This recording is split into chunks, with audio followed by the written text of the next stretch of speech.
तो हेलो बच्चों आपका स्वागत है आपके अपने चैनल जिसका नाम है सार्थक कॉमर्स वाला पे।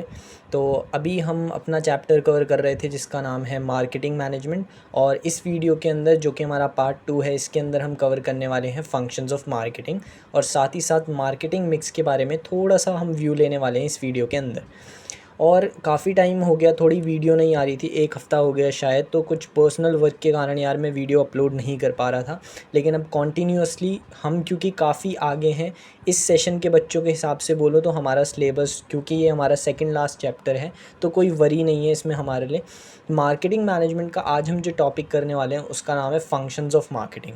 बहुत ही इंपॉर्टेंट टॉपिक है मार्केटिंग मैनेजमेंट के अंदर। आप इसे फंक्शन ऑफ मार्केटिंग भी बोल सकते हो या प्रोसेस ऑफ मार्केटिंग भी बोल सकते हो। तो इन एक्चुअल हम इस वीडियो के अंदर ये क्लियर होगा बच्चों को कि मार्केटिंग होती कैसे है किसी प्रोडक्ट की, या मार्केटिंग और सेलिंग में क्या फ़र्क होता है, या जो मैंने आपको फर्स्ट वीडियो के अंदर मार्केटिंग मैनेजमेंट के समझाया था उनके कुछ पॉइंट्स इस वीडियो में भी आपके क्लियर होंगे। तो स्टार्ट करते हैं। सबसे पहला, अब मार्केटिंग जो स्टार्ट होती है उसमें सबसे पहला स्टेप परफॉर्म किया जाता है gathering and analysing market information. Info मतलब इन्फॉर्मेशन, जिसे हम मार्केट रिसर्च भी कहते हैं।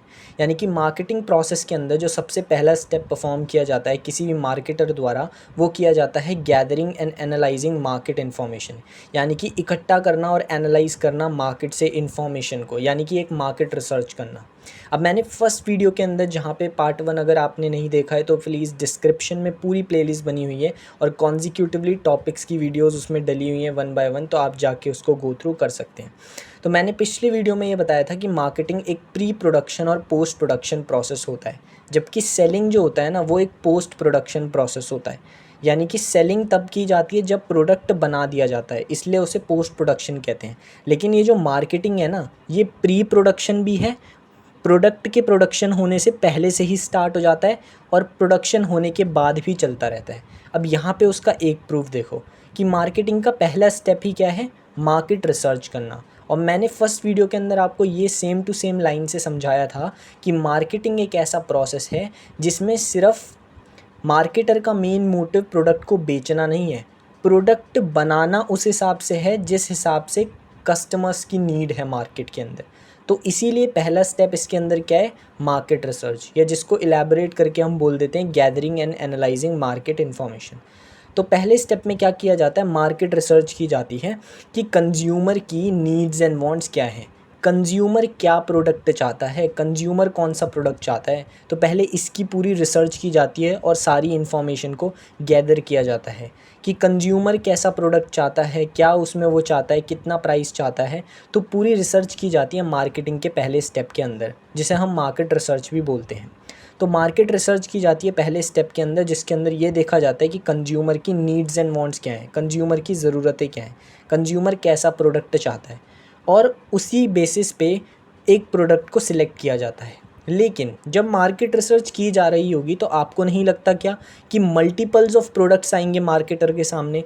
यानी कि जो प्रोडक्ट को वो प्रोड्यूस करने की सोच रहे हैं तो बहुत सारे ऑप्शंस आ जाएंगे उनके सामने। अब उनमें से कौन से प्रोडक्ट को वो फाइनल करें, एक प्रॉब्लम यहाँ पे क्रिएट हो गई।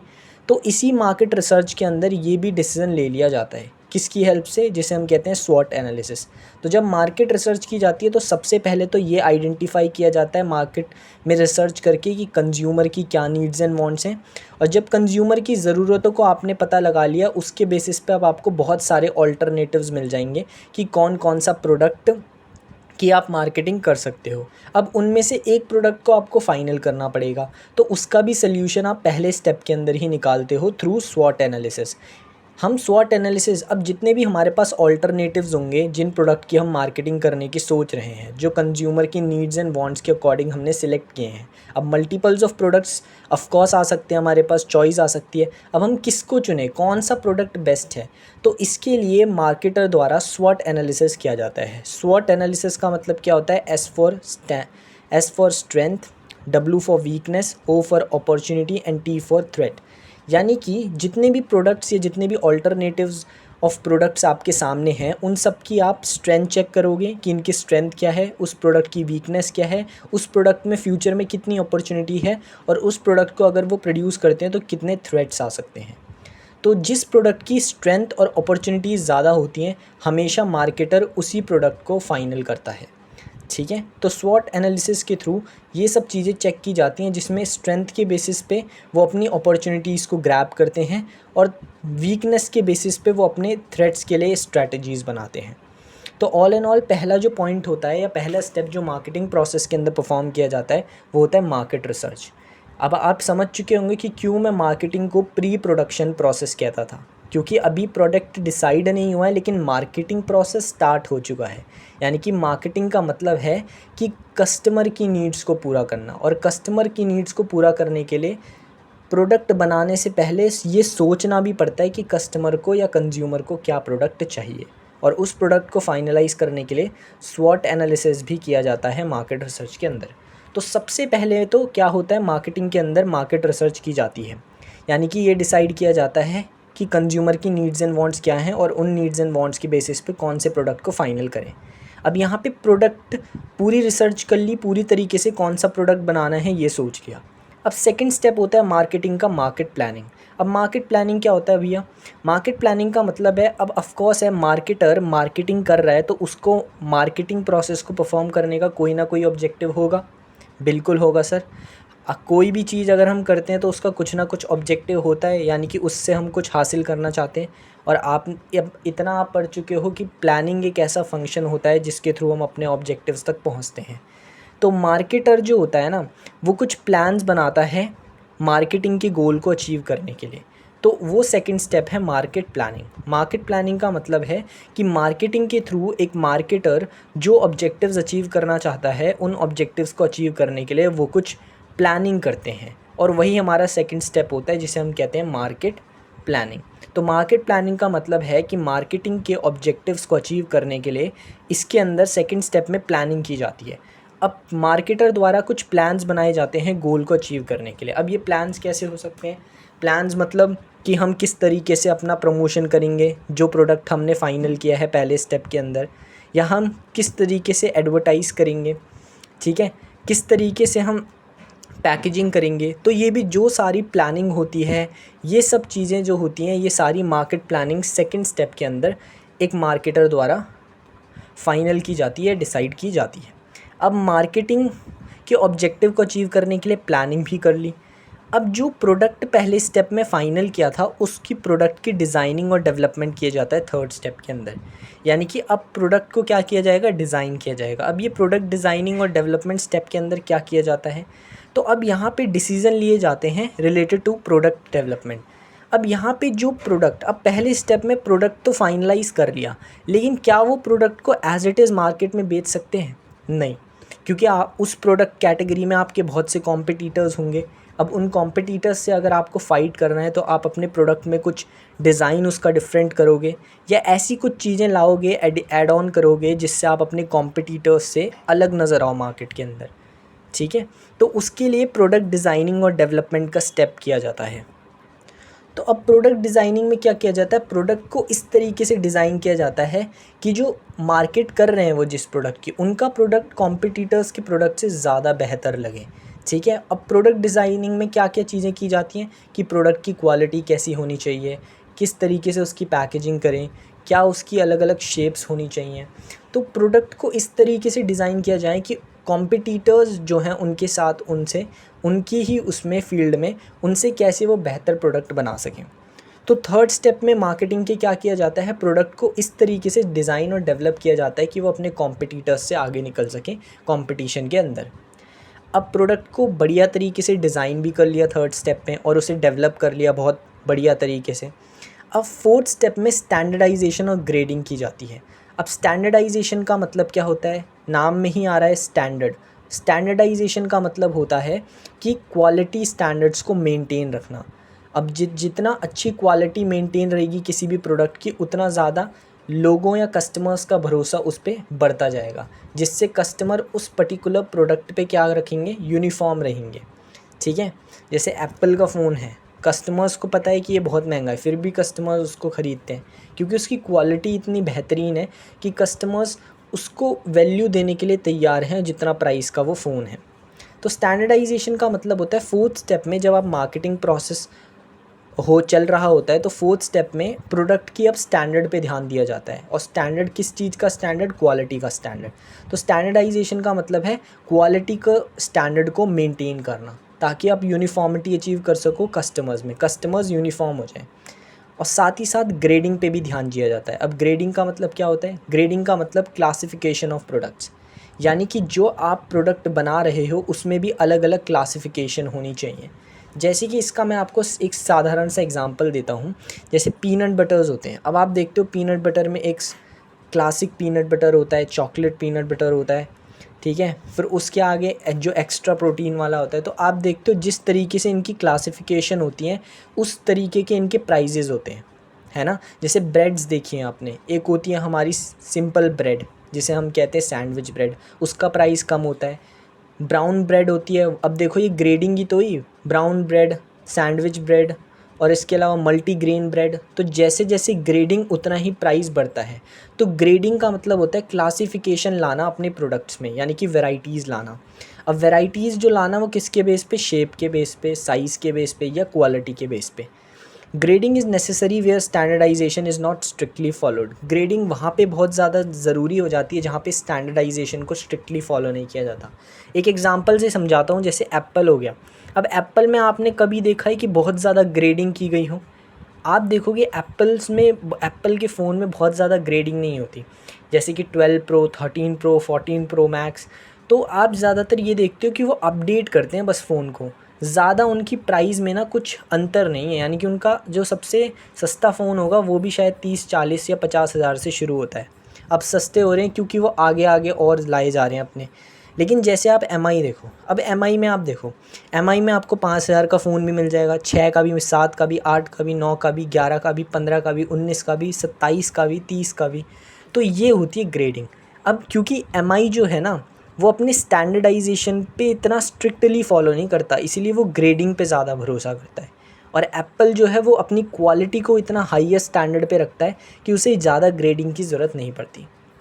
लेकिन कहीं ना कहीं दोनों एलिमेंट, जब भी आप किसी प्रोडक्ट की मार्केटिंग करते हो तो दोनों ही एलिमेंट ज़रूरी होते हैं थोड़े ना थोड़े एक्सटेंट तक।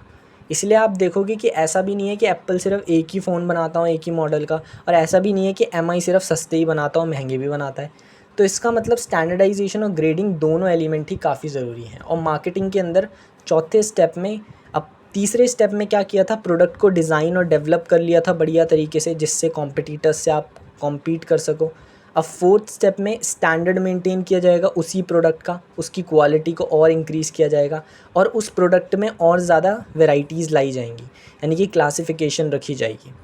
अब स्टैंडर्ड और वैरायटीज़ भी ले आए उस प्रोडक्ट में। अब पाँचवें स्टेप पे मार्केटिंग के ध्यान देंगे पैकेजिंग और लेबलिंग पे। पैकेजिंग का मतलब क्या होता है? पैकेजिंग एक ऐसा प्रोसेस है जिसमें आप डिज़ाइन करते हो रैपर्स को, ताकि आप प्रोडक्ट को क्या कर सको? पैक कर सको। पैकेजिंग जो है ना वो एक बहुत ही इम्पॉर्टेंट एलिमेंट होता है, जो किसी भी प्रोडक्ट की ना सेल्स पे बहुत ज़्यादा अफेक्ट डालता है, बहुत ज़्यादा इम्पैक्ट डालता है। और इसीलिए पैकेजिंग एलिमेंट को साइलेंट सेल्समैन भी कहा जाता है। अब जैसे मैं इसका आपको बहुत अच्छा एग्जांपल देता हूँ। सबसे पहला, आपने अपने बचपन में ओएस तो खाए होंगे, या अभी बहुत लेज़ भी खाते हैं हम, बहुत ज़्यादा लेज़ जो चिप्स होते हैं। अब जब पहले के टाइम पे ओएस आते थे तो आपको पता है उनकी पैकेजिंग कैसे होती थी? येलो फ्लेवर वाला, येलो कलर वाला पैकेट, रेड कलर वाला, ब्लू कलर वाला। तो हम, आपको याद होगा, तो हम कभी भी ना फ्लेवर का नाम नहीं जानते थे, लेकिन हम ये बोलते थे मम्मी या पापा से कि पीला वाला ओएस ले आना, रेड वाला ले आना, ब्लू वाला ले आना, क्योंकि उनकी पैकेजिंग कहीं ना कहीं उनकी सेल्स को इंक्रीज़ करती है। तो इसीलिए पैकेजिंग को साइलेंट सेल्समैन भी कहा जाता है, क्योंकि साइलेंटली कहीं ना कहीं किसी प्रोडक्ट की पैकेजिंग कैसी है उस पर भी डिपेंड करता है कि उसकी सेल्स कैसी होगी। जैसे मैंने आपको ओएस, आप सभी ने बचपन में खाया होगा जो भी इस वीडियो को देख रहे हैं। और या तो लेस की भी बात करें तो हमें लेस का ना फ्लेवर के नाम याद नहीं रहते जनरली, बहुतों को याद भी होंगे, लेकिन हम ऐसे बोलते हैं हरा वाला ले आना पापा, या आप लाल वाला ले आना टमाटो वाला, ठीक है, या पीला वाला ले आना सॉल्टी वाला। और एक और एग्जांपल जैसे मैं आपको बताता हूँ, जैसे बच्चे होते हैं, छोटे बच्चे, ये मैंने काफ़ी नोटिस किया है। छोटे बच्चे जो होते हैं ना उन्हें कुछ नहीं पता रहता प्रोडक्ट के बारे में, लेकिन हमेशा देखना जब भी जो चीज़ उन्हें ना सबसे अच्छी दिखती है ना, जिसका पैकेट, वो उसी पे उंगली रख देते हैं कि हाँ हमें ये चाहिए, ये चाहिए, चाहे फिर वो उनके लायक की हो या ना हो, ठीक है। तो बच्चों को नहीं पता रहता या बुज़ुर्ग लोगों को नाम नहीं पता रहते, लेकिन वो कैसे इंडिकेट कर पाते हैं कि हाँ उसने ये मंगाया है या उसे ये पसंद आ रहा है, उसकी पैकेजिंग देख के। इसीलिए पैकेजिंग को ना साइलेंट सेल्समैन भी कहा जाता है। और पैकेजिंग जितनी अट्रैक्टिव होती है उतना ही लोग उसको ख़रीदने के लिए ज़्यादा टेंटेटिव होते हैं।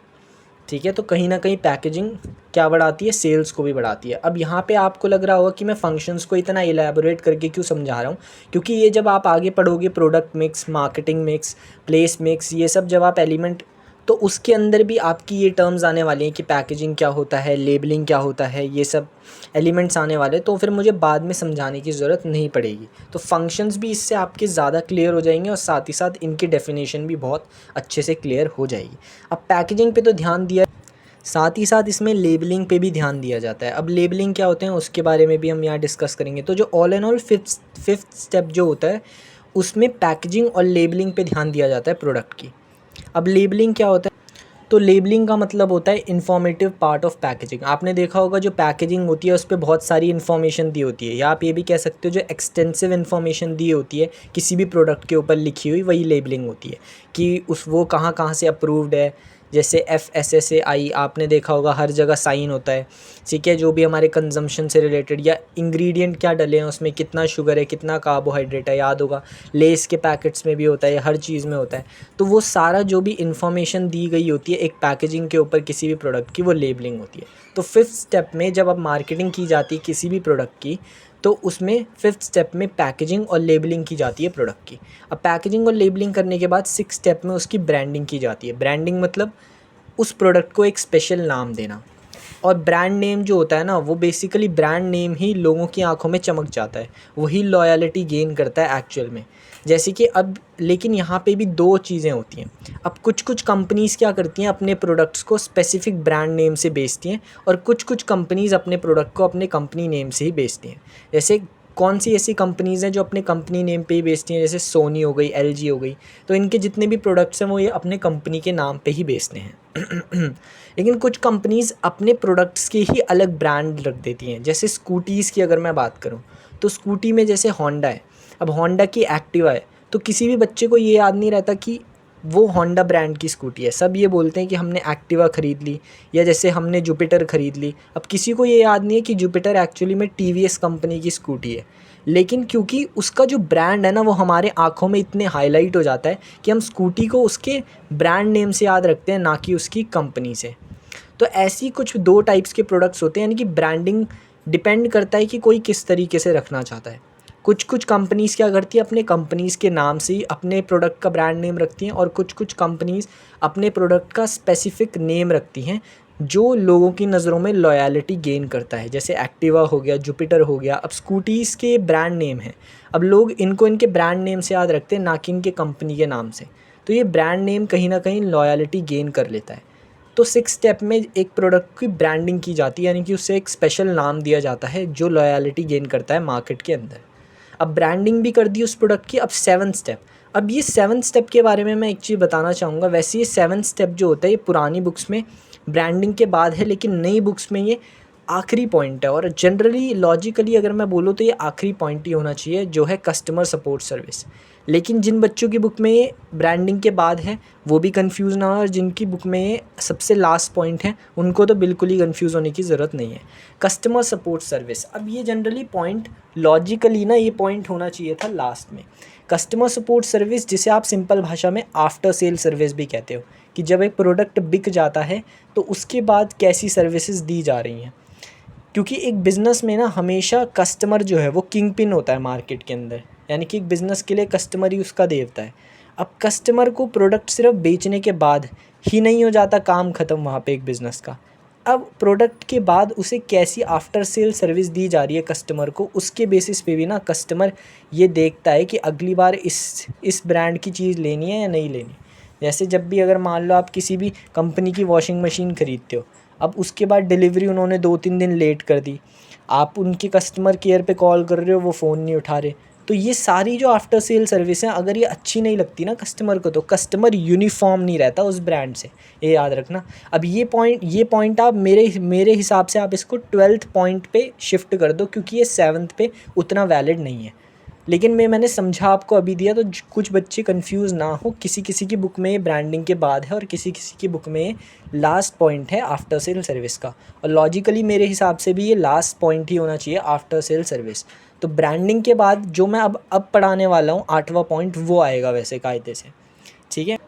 तो अब 8वां स्टेप आता है हमारा प्राइसिंग ऑफ प्रोडक्ट, यानी कि बेसिकली मैंने आपको बता दिया 7th जो पॉइंट था कस्टमर सपोर्ट सर्विस, या जिसे हम आफ्टर सेल सर्विस कहते हैं, उसको वैसे लास्ट पॉइंट होना चाहिए, लास्ट पॉइंट होना चाहिए कायदे से वो, लेकिन 7th में मैंने इसलिए लिखा था क्योंकि पुरानी बुक्स में उसे ब्रांडिंग और जो उसके बाद दिया गया था, तो इस वजह से मैंने लिखा था, लेकिन वैसे वो लॉजिकली लास्ट पॉइंट है, तो आप उसको माइंड मत करना, अपने हिसाब से जैसे आपकी बुक में दिया है उस हिसाब से शिफ्ट कर लेना।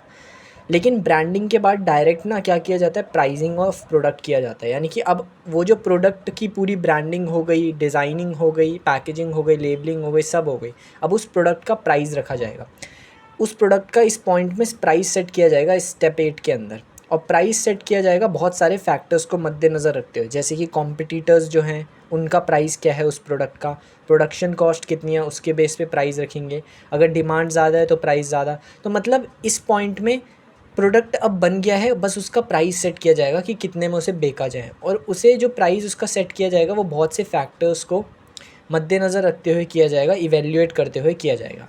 अब प्राइस भी सेट कर दिया मार्केटिंग प्रोसेस के अंदर, अब 9th में उसकी प्रमोशन और उसको सेल किया जाएगा।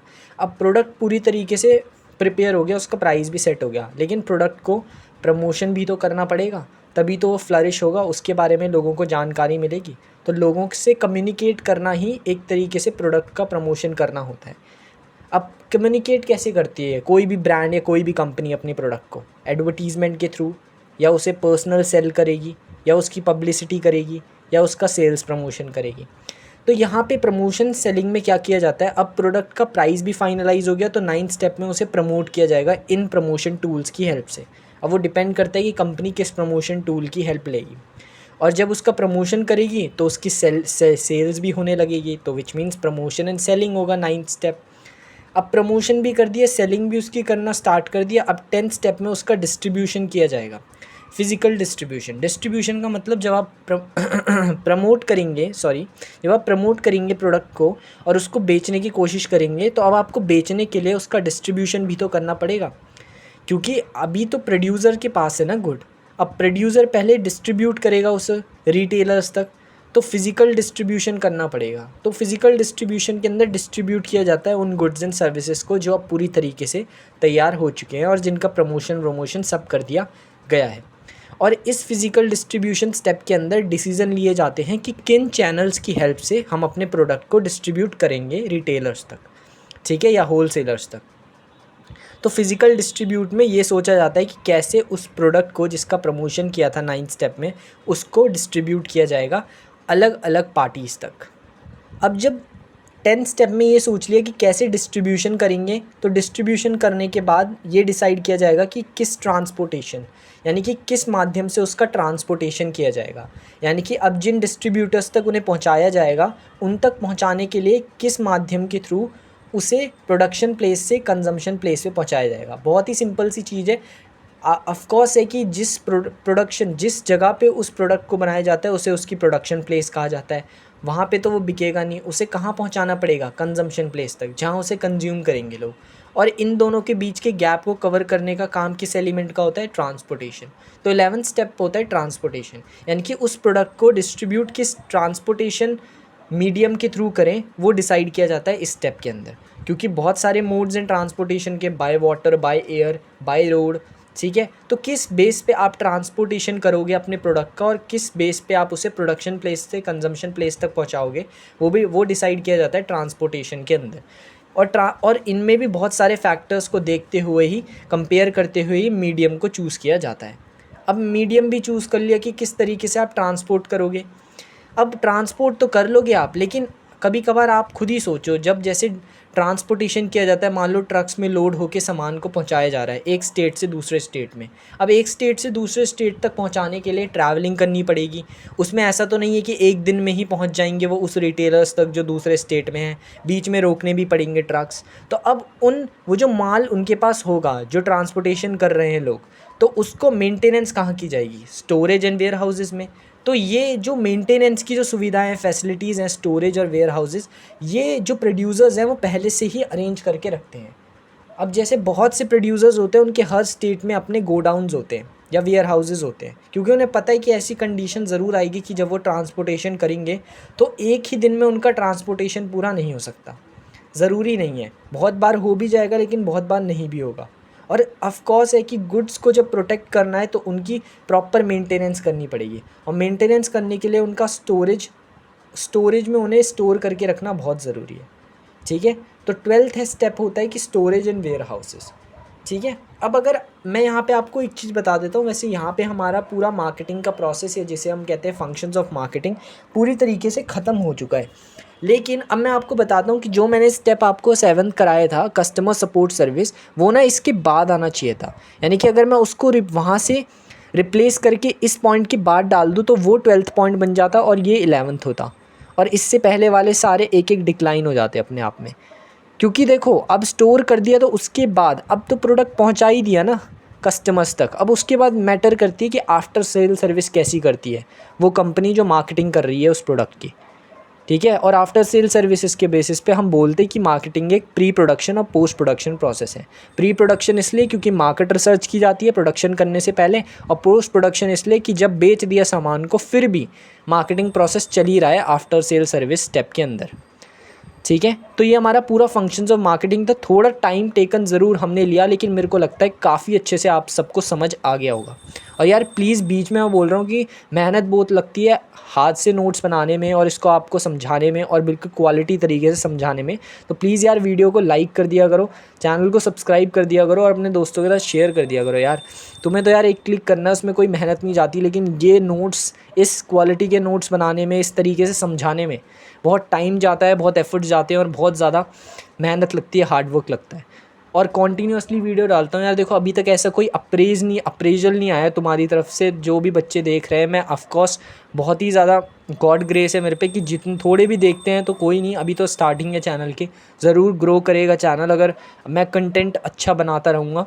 ठीक है, अगर अच्छा बनाऊँगा कंटेंट तभी आपका, मुझे पता है, अप्रिसिएशन भी मिलेगा। लेकिन फिर भी अभी भी मैं 70 अप्रॉक्स वीडियोज़ शायद डाल चुका हूँ और इतने व्यूज़ नहीं आए। एक वीडियो में मेरे 200 व्यूज़ आ चुके हैं करीबन, तो उसके लिए भी बहुत यार शुक्रिया। लेकिन प्लीज़ थोड़ा और सपोर्ट शो करो, जिससे ज़्यादा मोटिवेशन मिले कि और मैं जल्दी बनाऊं। और जैसे ही हमारा सिलेबस ख़त्म होगा तो आगे आप कमेंट करना कि आपको किस टाइप की वीडियोज़ अब चाहिए, यानी कि किसी और सब्जेक्ट पे चाहिए तो वो भी मैं ले आऊँगा। आप बोलोगे अगर, तो प्लीज़ एक कमेंट ज़रूर कर दिया करो कि क्या आपको अच्छा लग रहा है या क्या आपको कमी लग रही है। मैं बिल्कुल उसको अप्रिशिएट करूँगा, क्योंकि उससे मुझे ये तो पता लगेगा कि कुछ व्यूअर्स हैं जो देख रहे हैं और उन्हें लगता है कि हाँ, ये सही बना रहा है बंदा कंटेंट, और इसमें कुछ कमी है या खामी जो भी है, आप सब कमेंट करके लिखो, बिल्कुल फ्री हो आप, और मैं रिप्लाई तो ज़रूर ही करूँगा यार, क्योंकि अभी वैसे भी ज़्यादा कमेंट नहीं आते। तो ये बस बीच में मेरा एक रिमाइंडर था कि प्लीज़ चैनल को सब्सक्राइब कर दिया करो, लाइक कर दिया करो, वीडियोज़ को शेयर करा करो।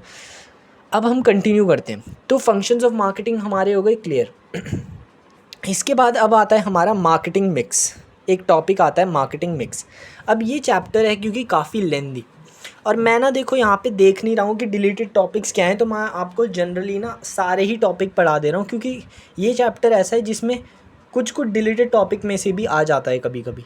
तो इसीलिए मैं आपको मेनली जो मेन चीज़ें हैं वो सारी लगभग कवर करा रहा हूँ, चाहे वो डिलीट भी होंगी तो भी थोड़ा बहुत आप भी देख लेना। तो मार्केटिंग मिक्स क्या होता है? पहले तो मिक्स का मतलब क्या होता है ये समझ लो। मिक्स का मतलब है combination of some important decisions और एलिमेंट। मिक्स का मतलब है कॉम्बिनेशन ऑफ एलिमेंट, या आप कह सकते हो combination of some important decision.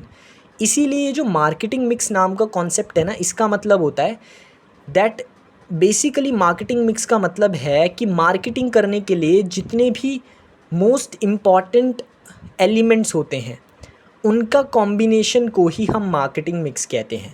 यानी कि ऐसे 4 मोस्ट इम्पॉर्टेंट एलिमेंट्स के कॉम्बिनेशन जो पूरे मार्केटिंग सिस्टम को संभालते हैं, उनके कॉम्बिनेशन को ही हम मार्केटिंग मिक्स कहते हैं। यहाँ पे मैंने डेफिनेशन लिखी है, it refers to the combination of 4 elements which constitute marketing system.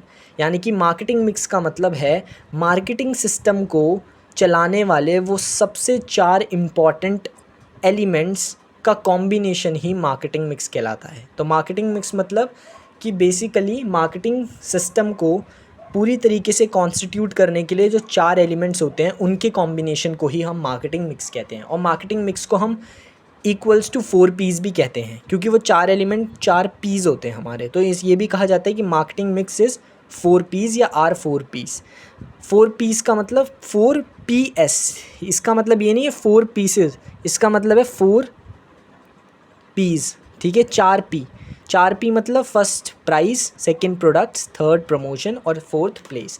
यानी कि ये 4 ऐसे एलिमेंट्स होते हैं जो एक प्रोडक्ट की मार्केटिंग के सबसे इम्पॉर्टेंट एलिमेंट्स होते हैं। और यही चारों एलिमेंट हैं जिनसे रिलेटेड डिसीजंस पे ही घूमता रहता है कि एक प्रोडक्ट की मार्केटिंग कैसी होगी।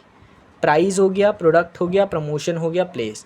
अब आप खुद ही एक बार नोटिस करो, किसी भी प्रोडक्ट का प्राइस बहुत ही इंपॉर्टेंट एलिमेंट है, प्रोडक्ट कैसा बना रहे हो बहुत ही इंपॉर्टेंट है, प्रमोट कैसे कर रहे हो बहुत ही इंपॉर्टेंट है, और किस प्लेस यानी कि किस तरीके से डिस्ट्रीब्यूशन कर रहे हो बहुत इंपॉर्टेंट है। तो ये वो 4 इम्पॉर्टेंट एलिमेंट्स हैं जिनके कॉम्बिनेशन को ही हम मार्केटिंग मिक्स कहते हैं। इसीलिए बोला जाता है कि marketing mix equals to 4 Ps. 4 Ps भी कहा जाता है मार्केटिंग मिक्स को। समझ आया? ठीक है। तो यहाँ पे मिक्स का ध्यान रखना, वर्ड का मतलब क्या होता है, combination of some important decision और सम इम्पॉर्टेंट एलिमेंट्स। तो जिसके भी आगे मिक्स लग जाए समझ लेना कि उस चीज़ को अच्छा बनाने के लिए या उस चीज़ को कॉन्स्टिट्यूट करने के लिए कुछ एलिमेंट्स के कॉम्बिनेशंस, क्योंकि आगे आप प्रोडक्ट मिक्स भी पढ़ोगे, प्राइस मिक्स भी पढ़ोगे, तो फिर वो आप खुद ब खुद समझ जाओगे। इसलिए मैं मिक्स पे भी इतना ज़्यादा ध्यान दे रहा हूँ। ठीक है, मैं देखो कॉन्सेप्ट पे बहुत ध्यान देता हूँ। और मेरा मेन एम ही चैनल को स्टार्ट करने का ये है कि बिज़नेस को अब बच्चे रटे ना, समझने के पॉइंट ऑफ व्यू से अब उसे पढ़ें थोड़ा। ठीक है, तो मैं इसलिए समझाने पे ज़्यादा फोकस करता हूँ। वीडियोस ज़रूर थोड़ी बहुत लंबी हो जाती हैं, लेकिन फिर भी होप करता हूँ समझ आता होगा आपको। ठीक है, इसके बाद मैं आपको थोड़ा सा हल्का इलेबोरेट करूँगा। अब मैं प्रोडक्ट मिक्स, प्राइस मिक्स, ये सब चीज़ें, प्रोडक्ट, प्राइस, जो ये चारों पीज़ हैं, मैं आपको अगली वीडियो के अंदर सेपरेट पी को सेपरेट वीडियो के थ्रू समझाऊँगा। ठीक है, क्योंकि थोड़े बड़े बड़े टॉपिक हैं और वीडियो ज़्यादा लंबी ना हो ये वाली, इसलिए थोड़ा और बताऊँगा और उसके बाद इसको एंड करते हैं यहाँ पर। तो अब देखो हमें इन 4 पीस के अंदर क्या क्या पढ़ना है वो सब हम अगली वीडियो के अंदर कवर करेंगे। ये 4 पी हैं प्रोडक्ट के अंदर हमें सबसे पहले प्रोडक्ट मिक्स पढ़ना है, ब्रांडिंग पढ़ना है, ट्रेडमार्क पढ़ना है, लेबलिंग पढ़ना है। जिसमें ब्रांडिंग और लेबलिंग तो मैंने आपको प्रोडक्शन के प्रोसेस में ही समझा दी थी, या जिसे हम कहते हैं फंक्शन ऑफ मार्केटिंग, उसके अंदर ही समझा दी थी।